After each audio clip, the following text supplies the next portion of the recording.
कपड़े सफेद होने से कल्याण नहीं होगा।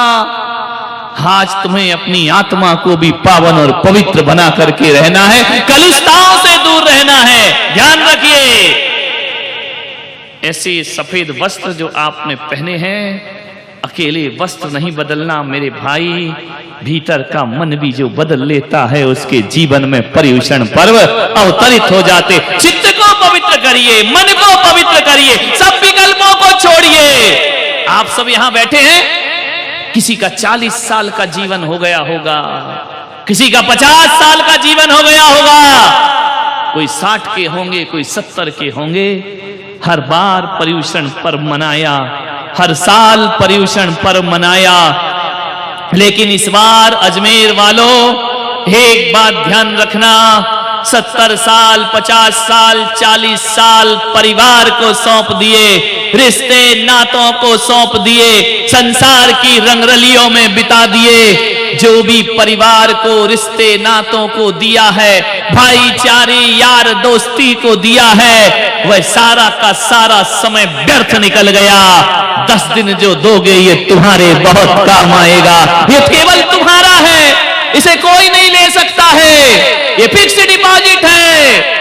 कि 10 दिन तक यदि तुमने अच्छे से साधना कर ली तो एक बात मान के समझना कि जीवन में हमने 10 दिन का ये जीवन बीमा करा लिया है, ये लाइफ इंश्योरेंस है। एक बात ध्यान रखिए, घर में जीवन बीमा कराते हो, दुर्घटना में मौत हो जाए तो बीमा का पैसा किसको मिलता है? बोलिए। जिंदगी बर्बाद कर दी, पैसा मिलेगा पत्नी को और बच्चों को, लेकिन मेरी सभा में भी आज जीवन बीमा हो रहा है तुम्हारा।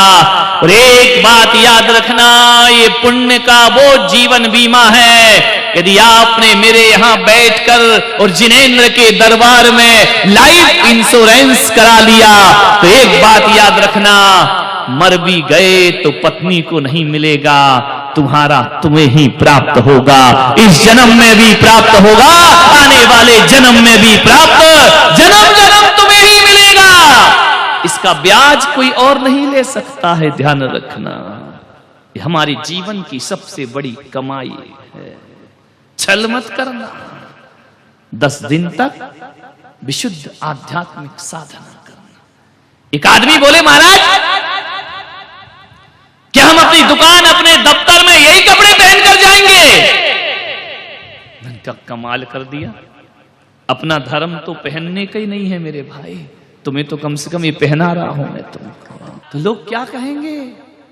पागल हो गया, ये जैनी लोग पागल हो गए, ये सफेद सफेद धोती दुपट्टों में कहां घूम रहे।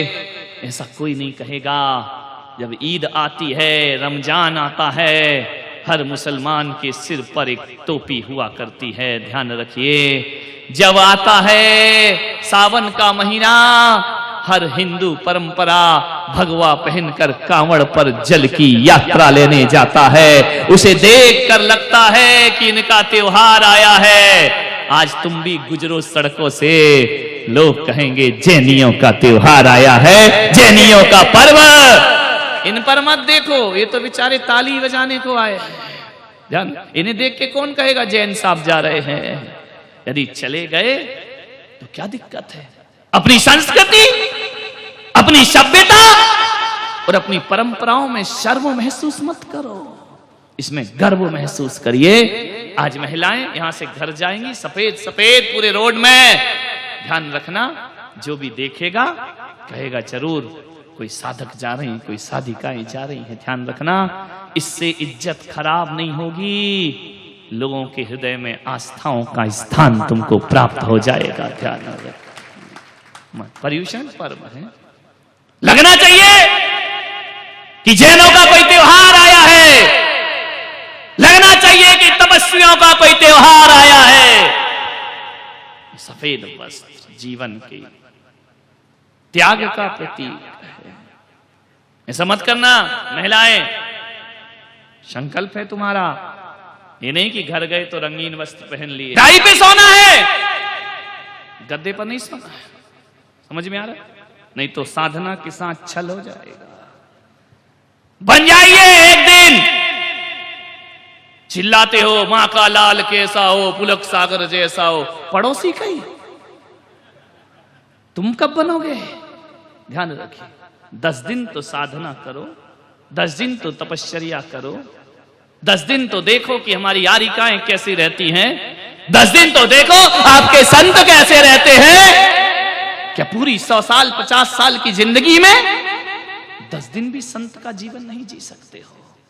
10 दिन इतना मुश्किल है, फिर जो जीवन भर साधु बने हैं उनकी निंदा करना आसान है, लेकिन संत का जीवन जीना बहुत कठिन काम हुआ करता है। अरे मुनि बनना कोई खेल नहीं है, बच्चों का तेल निकल जाता है, अच्छों का ध्यान रखिए।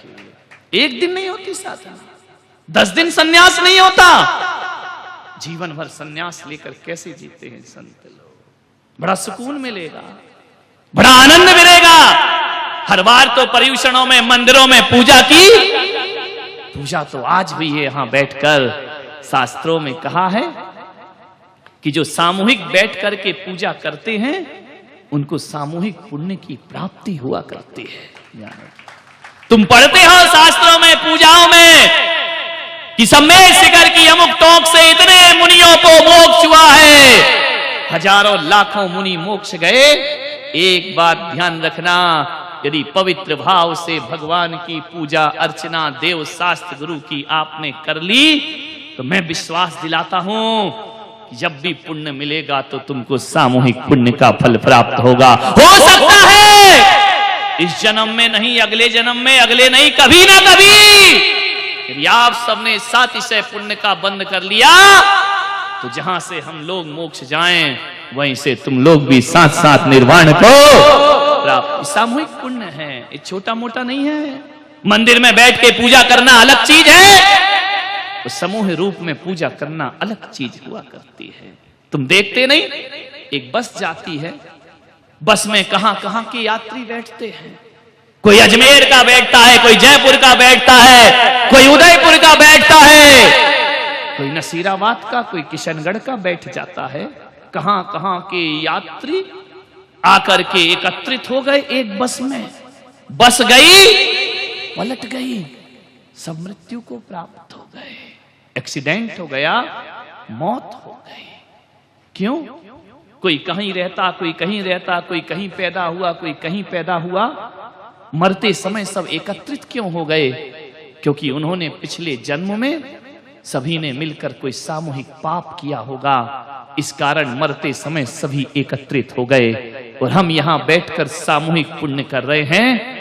जब भी पुण्य का फल प्राप्त होगा सब एकत्रित हो जाएंगे, एक साथ आकर के वहां पर बैठ जाएंगे। ध्यान रखिए, ये कर्म है, छोड़ते नहीं है किसी को।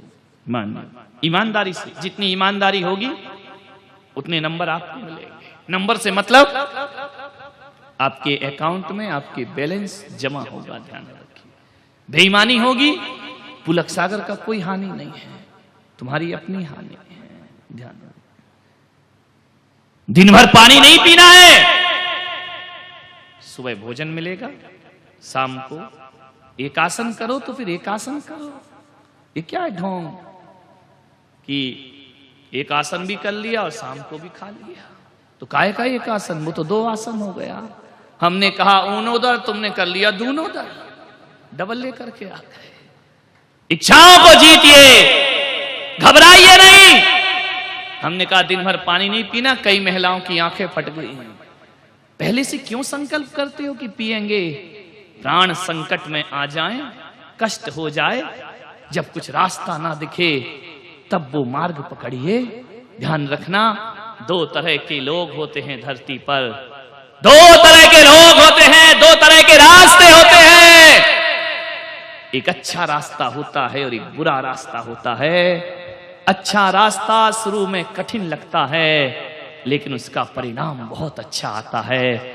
और बुरा रास्ता चलते समय तो अच्छा लगता है, लेकिन परिणाम बड़े घातक सिद्ध हुआ करते हैं। बुरे रास्तों से आज तक किसी को अच्छा परिणाम नहीं मिला है, चाहे लादेन हो, चाहे सद्दाम हो, चाहे रावण हो, चाहे कंस हो। कि जब जीते थे तो रास्ता बुराई का इन्हें बहुत अच्छा लगता था, लेकिन रिजल्ट आपने देखा है क्या आया इनके जीवन में। गलत का रिजल्ट कभी अच्छा नहीं आ सकता है, अच्छे का रिजल्ट कभी गलत नहीं आ सकता। ध्यान रखना, पश्चाताप होना चाहिए।